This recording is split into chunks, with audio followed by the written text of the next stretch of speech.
Hello friends, welcome to the channel easy trading and investing. आज date है 28 दिसंबर 2022।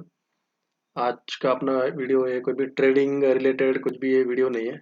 ये आज का वीडियो अपना एक कुछ स्पेशल वीडियो होने वाला है। This video is regarding financial awareness. Okay, तो मुझे ऐसा लगता है कि ये this video is far more important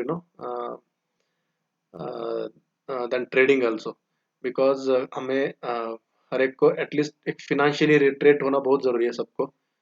हम लोग अपने अपने एरिया में तो बहुत एक्सपर्ट होते हैं, कोई सीईओ होता है, कोई इंजीनियर होता है, कोई डॉक्टर होता है, या फिर हर किसी का एक अलग अलग अपना प्रोफेशन होता है, हर कोई अपने प्रोफेशन में एक्सपर्ट होता है, ठीक है। बट आई फील कि फिनेंशियली जो भी फिनेंशियल कुछ टर्म्स होते हैं, या फिनेंशियली थोड़ा सा लैक ऑफ नॉलेज, या फिर एक बेसिक थोड़ा बेसिक्स कम होता है, तो अ, उस चक्कर में थोड़ा फिनेंशियली थोड़ा नॉलेज कम हो जाता है, ठीक है। तो उसके बारे में थोड़ा समझ में नहीं आता है। तो इसलिए एक बेसिक ओवरव्यू देने के लिए मैंने, और या फिर अवेयरनेस के लिए मैं आज का एक वीडियो रिकॉर्ड कर रहा हूँ, ठीक है। तो सबसे पहले हमें एक बेसिक फंडा, मतलब बेसिक मतलब कि अगर हम कुछ जैसा कि एक मैं एक एग्जांपल लिया यहाँ पे। ऊपर का है सोर्स ऑफ इनकम, या फिर कुछ एक इनकम है। नीचे का फिर है इन्वेस्टमेंट कितना होना चाहिए, और एक्सपेंसेस कैसे होना चाहिए। एकदम सिंपल फॉर्मूला है, सिंपल सिंपल एक इसका कैलकुलेशन भी है, ठीक है। तो समझ लेते हैं कि आप कुछ सैलरी, आप कुछ जॉब कर रहे हैं, या फिर आपका खुद को कोई बिजनेस है, या फिर आपका कहीं कहीं से कुछ एक सोर्स ऑफ इनकम है, ठीक है। उसको अगर हम पकड़ेंगे कि वो आपका 100% आपका सोर्स ऑफ इनकम है, कुछ आपको एक मंथली कुछ सैलरी आती है, या फिर मंथली कुछ आपको एक कुछ एक पैसा मिलता है, ठीक है। तो हमेशा उसको क्या करना चाहिए, ऐसा मुझे लगता है, उसमें से 40% अमाउंट एज एन इन्वेस्टमेंट में मूव करना चाहिए। पहले तो उसको इन्वेस्टमेंट, उसमें से 100 में से 40% अमाउंट इन्वेस्टमेंट में मूव करना चाहिए, एंड जो भी 60% अमाउंट होता है उसमें फिर बाकी के जो भी एक्सपेंसेस होते हैं ना, वो उसमें कवर करने चाहिए। तो इन शॉर्ट, अगर आपका सैलरी 1 लाख रुपीज़ है, तो उसमें से 40,000 आप इन्वेस्टमेंट में पहले उसको मूव कीजिए, एंड बाकी का जो भी 60,000 है उसको आप अपने बाकी के एक्सपेंसेस में उसको यूज़ कीजिए, ठीक है। तो फिर उसमें भी इन्वेस्टमेंट में भी लोगों को ये होता है कि इन्वेस्टमेंट में मतलब क्या, इन्वेस्टमेंट क्या। तो इन्वेस्टमेंट में कुछ बेसिक चीज़ें बहुत ज़रूरी है। किसी के लिए भी, कोई भी कोई किसी भी बंदे के लिए ये इन्वेस्टमेंट बहुत ही, मतलब ये बेसिक कुछ चीज़ें होना बहुत ज़रूरी है, ठीक है। हम बस स्टॉक मार्केट की बातें करते हैं, ट्रेडिंग की बातें करते हैं, बट उसके अलावा भी कुछ चीज़ें होती है जिसको है ना, हम you know we can not deny, और we can not forget those important thing. तो first is term plan insurance. Term plan insurance ये ऐसे बहुत सारी इंश्योरेंस कंपनीज होती है जो ये टर्म प्लान प्रोवाइड करती है। टर्म प्लान होता है कि अगर हमें कुछ हो जाता है, राइट, तो हमारे जो डिपेंडेंट फैमिली है, तो उनका फिर उनके उनके लिए कुछ हम अभी से कुछ एक ये किसी कॉर्पस में दे देता है, राइट। फॉर एग्जांपल आज हमारी सैलरी कुछ 1 लाख है, तो हम हमारी सैलरी पे अपने घर के सब खर्चे चलते हैं। लेकिन समझ लो अगर हमें कुछ हो जाता है, ठीक है, मतलब जो जो कमाने वाला बंदा है उसको ही कुछ हो जाता है, तो फिर उसकी फैमिली कैसे चलेगी, ठीक है। तो उसके लिए ये टर्म प्लान इंश्योरेंस एक ऐसी चीज होती है कि जिसमें आप कुछ एक काइंड ऑफ इंश्योरेंस ही होता है अपना, जो एंडाउमेंट प्लान होता है ना, वैसा ही होता है। जिसमें आप कुछ ईयरली या इसका कुछ होता है अमाउंट, तो आप उस वो अमाउंट दे के आप एक इंश्योरेंस ले सकते हैं। और टर्म प्लान की एक खासियत ऐसी होती है कि इसका जो प्रीमियम आता है ना, बहुत कम आता है, क्योंकि इसमें कोई रिटर्न नहीं मिलता है। अगर कोई ये हो जाता है, राइट, मतलब जो कमाने वाले बंदा अगर नहीं रहता है, तो उसके उसके उसकी फैमिली को एक अच्छा एक कवर मिल जाता है। तो फिर मुझे लगता है कि बेसिक 1 करोड़ का एक टर्म टर्म प्लान इंश्योरेंस होना होना चाहिए, ऐसा मुझे लगता है, ठीक है। और फिर होता है health insurance. Health insurance is also very important. ये तो अपने पूरे फैमिली का हेल्थ इंश्योरेंस करना बहुत ज़रूरी है, क्योंकि आजकल ये बहुत खर्चे बहुत बढ़ गए, राइट, मेडिकल के। अगर हम नॉर्मल अगर ओपीडी खर्चा होता है, या फिर बहुत सारे खर्चे होते हैं, अगर कोई हॉस्पिटलाइज होता है, तो उसके अलग खर्चे हो जाते हैं। तो इससे अगर आप वही कुछ एक लेंगे, राइट, अगर आप हेल्थ इंश्योरेंस लेंगे, तो आप इसमें आपकी पूरी फैमिली कवर होती है। और कोविड के बाद हमने देखा है कि किसी किसी को 20 लैक्स, 10 लैक्स, फिर 30 लैक्स ऐसे भी एक्सपेंसेस आए। तो अगर आपका कोई एक अच्छा हेल्थ इंश्योरेंस होगा, तो आप बस एक कुछ प्रीमियम पे करेंगे। लेट से आप प्रीमियम पे करेंगे पूरे साल का, लेट से 30,000 और 40,000, बट आप उसमें पूरे फैमिली 10 लाख तक भी कवर हो सकती है, ठीक है। सेमी टर्म प्लान में भी अगर समझ ले आपका प्रीमियम होगा 10-20 हज़ार उसमें आप 1 करोड़ तक का इंश्योर कर सकते हैं। हेल्थ इंश्योरेंस में आपका 40-50 हज़ार तक उसका ईयरली प्रीमियम जाएगा, बट उसमें आप 10 लाख तक पूरे फैमिली का खर्चा बियर कर सकते हैं, ठीक है। और सेविंग्स में सेविंग ये तो हो गया इंश्योरेंस का, और इसमें इंश्योरेंस में एक और आता है इंडाउमेंट इंश्योरेंस। इंडाउमेंट होता है ना, जिसे मतलब कोई पॉलिसीज होती है, राइट। इंश्योरेंस की कुछ पॉलिसीज होती है जिसमें हम लेके रखते हैं, राइट।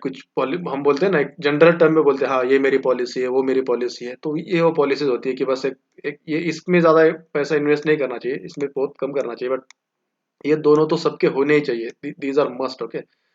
फिर मैं बोलूँगा कुछ एफडीज होने चाहिए, जैसे कि ज़्यादा नहीं बट छोटे छोटे अमाउंट के कुछ एफडीज होने चाहिए। आई वुड एफडी मतलब fix deposits, I would suggest PPF, public provident fund कुछ होने चाहिए। ये भी एक कन्वेंशनल मेथड्स है सेविंग्स के, इन्वेस्टमेंट के। बट ये ज़्यादा नहीं बट थोड़ा सा होना चाहिए। 40% में से कुछ अमाउंट आप इसमें ट्रांसफर कर सकते हैं, मतलब पीपीएफ में। पीपीएफ का तो लिमिट होता है 1.5 लाख का हर साल का, आप फिर उसमें 15 साल तक कर सकते हैं। तो मिनिमम 500 रुपीज़ का इसका स्टार्टिंग पॉइंट होता है, और आप साल में 1.5 लाख तक भी कर सकते हैं, ठीक है। तो जिस जो भी आपके हिसाब से आप कर सकते हैं, PPF is also good option. Then stock market में तो करना ही चाहिए। मैं तो सजेस्ट करूंगा सबको स्टॉक मार्केट में करना ही चाहिए, क्योंकि स्टॉक मार्केट अगर हम हिस्ट्री देखेंगे तो मिनिमम 12% से तो मार्केट रिटर्न देता ही है, ठीक है। और वो भी कंपाउंडिंग इंटरेस्ट देता है वो। तो इसलिए स्टॉक मार्केट में तो करना ही चाहिए। तो फिर उसमें स्टॉक्स होता है, आप इंडेक्स फंड्स ले सकते हैं, म्यूचुअल फंड्स ले सकते हैं, कुछ कोई लोग ट्रेडिंग कर सकते हैं। ठीक है। तो मैं ये करना बहुत ज़रूरी है। म्यूचुअल फंड्स में एसआईपी कोई कर सकता है। तो इसमें क्या होगा ना कि उसमें कुछ ना कुछ अमाउंट आपका ऐड होता जाएगा आपकी इन्वेस्टमेंट में, आपकी सेविंग्स में। ये आपको पहले 1-2 साल तक कुछ पता नहीं चलेगा, ठीक है, लेकिन धीरे धीरे जैसा टाइम बीतता जाएगा आपके ये एस आई पीज ऐड होती जाएगी, या फिर सब जगह पे आपकी सेविंग थोड़ी थोड़ी ऐड होती जाएगी ना, तो पैसों से पैसा बनता है, ठीक है। ये इंपॉर्टेंट है। अभी इंडाउमेंट की तो हमने बात किया है। ओके, इसमें आपने आपको यहाँ पे थोड़ा कंफ्यूजन होगा। Stocks, index funds, mutual funds. Stocks मतलब जो हम कुछ एक स्टॉक बाय बाय करते हैं। इंडेक्स फंड मतलब जो हम डायरेक्टली एक जो निफ्टी कोई इंडेक्स होता है ना, निफ्टी, बैंक निफ्टी, उस इंडेक्स में पैसा डालते हैं, सेंसेक्स। म्यूचुअल फंड्स अलग अलग होते हैं, जो अगर हम एक्सपर्ट नहीं है तो कोई एक्सपर्ट लोग बैठे हैं, हम अपना पैसा उनको देते हैं और वो लोग उसमें इन्वेस्ट करते हैं, ठीक है। एंड ट्रेडिंग मतलब अगर आपकी कोई टेक्निकल एक्सपर्टाइज है तो आप वो स्टॉक ट्रेडिंग कर सकते हैं, ठीक है। इसके बारे में हमने बात किया, इंश्योरेंस के बारे में। लिक्विड मतलब ये लिक्विड कैश फॉर इमरजेंसी, कुछ इमरजेंसी के लिए हमारे पास एक कैश होना बहुत जरूरी है, ठीक है। कुछ भी इमरजेंसी आ सकता है एकदम अचानक से, तो ऐसा नहीं होना चाहिए कि अपने अकाउंट में पैसे ही नहीं है, बैंक अकाउंट में वगैरह, या फिर कहीं पे भी आप एज अ इमरजेंसी फंड आपको हमेशा रखना ही चाहिए। तो कभी कुछ भी होता है, राइट। किसी का जॉब चला जाता है, मतलब हाँ, कुछ भी अनअवॉइडेबल रीजंस हो सकता है। तो हर एक चीज के लिए हमें बहुत प्रिपेयर रहना है। मैं ऐसा निगेटिव नहीं बोल रहा हूँ, बट ये जिसे बोलते हैं ना, दिस इज अ प्लान है हमेशा। एक एक अपना प्लान रेडी होना चाहिए। अगर वो नहीं होगा तो अच्छा ही है, बट एक उससे उससे एटलीस्ट आप हमें अगर कुछ इमरजेंसी आ जाती है तो हमें कहीं पे भागना ना पड़े, ठीक है। एंड एनपीएस मतलब पेंशन का हमें बहुत ध्यान रखना बहुत जरूरी है, अपने खुद के पेंशन का। क्योंकि आज हम लोग कमा रहे हैं, राइट, आज हम यंग है, आज हम कमाते हैं, बट 60 साल बाद, 55 ईयर बाद, या फिर जब हम रिटायर हो जाएंगे उसके बाद अपने हम वो हमारे वो उतनी फिजिकल वो वर्क नहीं कर सकते ना। तो अभी से हम कुछ थोड़ा बहुत पेंशन फंड्स में अगर पैसा डालना स्टार्ट कर देंगे, तो ये पेंशन फंड्स भी अलग अलग होते हैं। तो आप पेंशन फंड्स में पैसा डालना स्टार्ट करोगे करोगे तो आपको भी अब जब हम रिटायर हो जाएंगे तो उस टाइम पे हमें कुछ अच्छे पैसे मिल सकते हैं, ठीक है। और साथ में हमें कुछ पेंशन भी मिल सकती है। तो ये सब हमें खुद का ना, खुद को ही करना पड़ता है, ठीक है। तो इसीलिए ये सब चीजें हम खुद को करनी पड़ती है।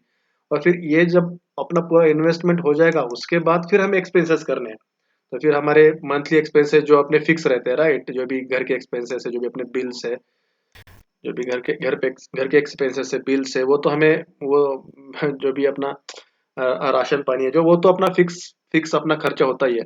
या फिर किसी के कुछ लोन्स होते हैं, होम लोन होता है, कार लोन, पर्सनल के कोई भी लोन्स होते हैं, राइट। इसके अलावा भी कुछ सरप्राइज एक्सपेंसेस होते हैं, जैसे कि कुछ अचानक से एक्सपेंस आ गए, कोई गेस्ट आ गए, या फिर किसी की शादी है, तो इसके लिए भी हमें कुछ पैसे हम अचानक से चले जाते हैं। तो ये भी रखने बहुत जरूरी होते हैं, ठीक है। और कभी कभी अपने कुछ एक पैशन को हम फॉलो करते हैं, किसी को बाहर घूमना पसंद है, किसी को फॉरेन ट्रिप जाना पसंद है, या फिर किसी को ऐसे आउटिंग जाना पसंद है, किसी को बाहर खाना पसंद है, तो सबके एक होता है ना, एक वो वाला भी चीज़ है ना, वो एक्सपेंसेस में हम कर सकते हैं।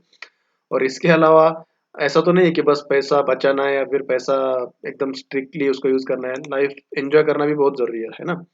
तो ये भी बहुत ज़रूरी है, लाइफ को भी एंजॉय करना है, बट ऐसा नहीं कि वो कुछ कहीं पे भी पैसों को वेस्ट नहीं करना है। ऐसा नहीं कि लाइफ एंजॉय बस पैसों को वेस्ट करके ही होता है। पैसों को इन्वेस्ट करके और पैसों को अच्छी जगह पे रखने से भी हम लाइफ को एंजॉय कर सकते हैं, या फिर आप कर सकते हैं, राइट? मतलब कुछ पार्टीज है, या फिर वो तो होता ही है, that is part of the life.